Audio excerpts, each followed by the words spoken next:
कैसे बने शनिदेव पूरे ब्रह्मांड के न्यायाधीश? जानिए इस अंतिम भाग में। शनिदेव से हारने के बाद सूर्यदेव को भी स्वर्ग छोड़कर भागना पड़ा।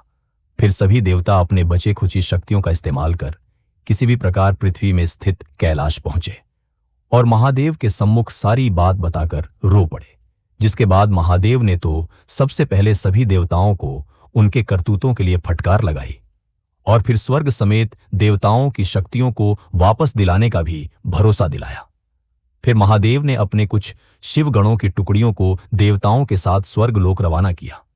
जिसके बाद स्वर्गलोक पहुंचते ही देवताओं ने शनिदेव को युद्ध के लिए ललकारा। जिसके बाद शनिदेव युद्ध के लिए देवताओं और शिवगणों के आगे उपस्थित हुए और फिर शिवगण शनिदेव के ऊपर टूट पड़े।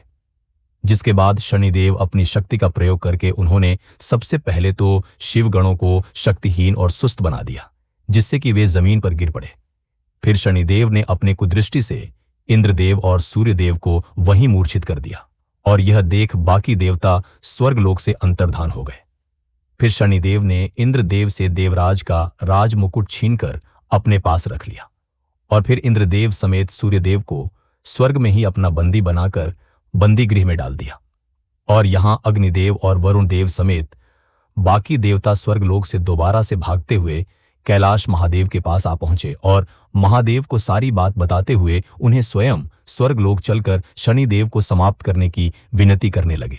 इतना सुनते ही महादेव कैलाश से अंतर्धान हो गए और देवता देखते ही रह गए और यहां स्वर्गलोक पर शनिदेव पूरी तरह से अपना आधिपत्य जमाकर बैठ चुके थे एवं इंद्रदेव समेत सूर्यदेव को एक बड़ा दंड देने की तैयारी में जुट चुके थे कि अचानक स्वर्गलोक में एक सैलाब सा आ गया। पूरा स्वर्ग थर्रा उठा।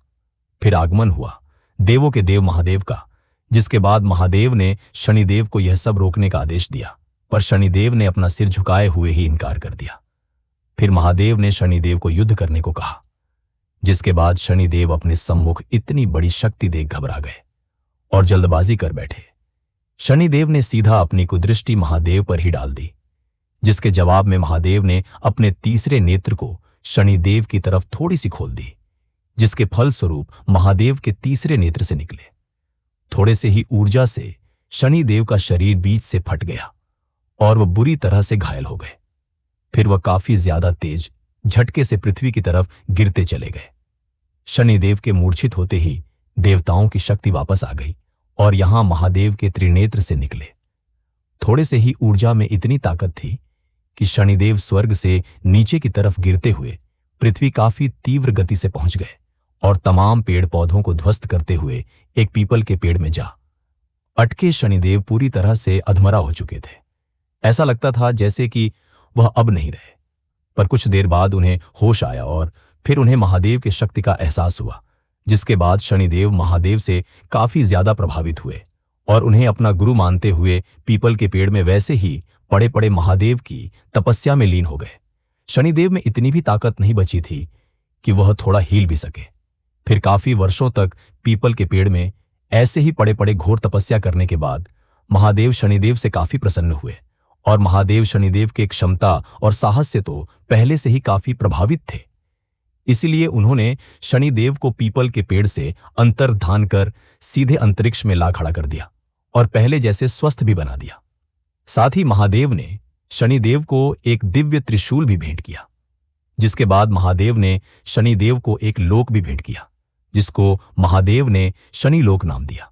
और आखिर में महादेव ने समस्त ब्रह्मांड के देवी देवताओं की मौजूदगी में शनिदेव को पूरे ब्रह्मांड का न्यायाधीश घोषित किया। यह देख सूर्यदेव समेत सभी देवताओं को शनिदेव के साथ किए गए क्रूरता को लेकर अपनी गलती का एहसास हुआ।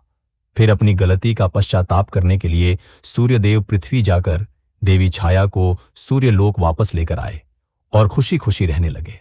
आपको हमारी ये पौराणिक कथा कैसी लगी? कृपया कमेंट करके जरूर बताइए। अगर आपको मेरे द्वारा किया गया ये प्रयास पसंद आ रहा है तो कृपया इस कहानी को अधिक से अधिक लोगों तक शेयर करें।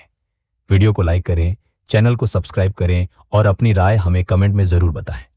अब आप अगली किस कहानी को देखना और सुनना चाहेंगे? अपने सुझाव हमें कमेंट सेक्शन में जरूर बताएं। आपके प्यार और समर्थन से ही हमारा यह प्रयास और भी विशाल बन सकता है।